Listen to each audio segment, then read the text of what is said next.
Är du klar? Har du tittat färdigt, Iris? Jo, jag tror det då.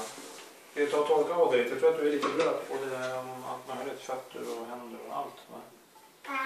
Vad ska du göra nu då? Hämta lite ny energi kanske? Sätt dig ner då. Kan du sitta ner ordentligt? Sitt ner ordentligt, ska jag hjälpa dig. Och hej! Ja, varsågod. Här ser vi ut som... Var det russin där, Iris? Är det gott? Mm.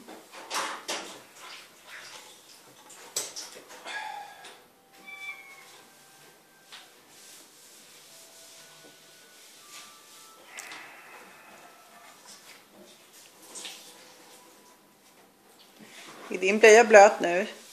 Har du fått massa vatten på blöjan? Nej. Inte? Jag tror att det är massa vatten på blöjan, ja. Är det det? Nu är vatten lite överallt.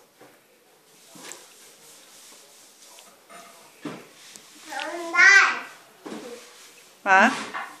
Vad säger du? Han ska få det sen. Han ska få mat sen.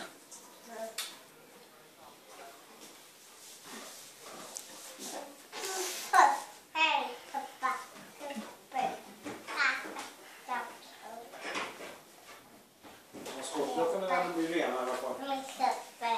Varje gång man går över. Diska. Säger du, hjärtat?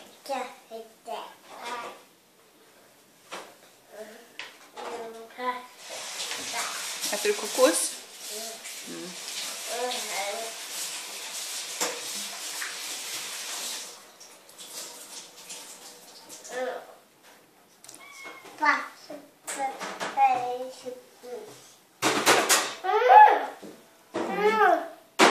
Pappas dator.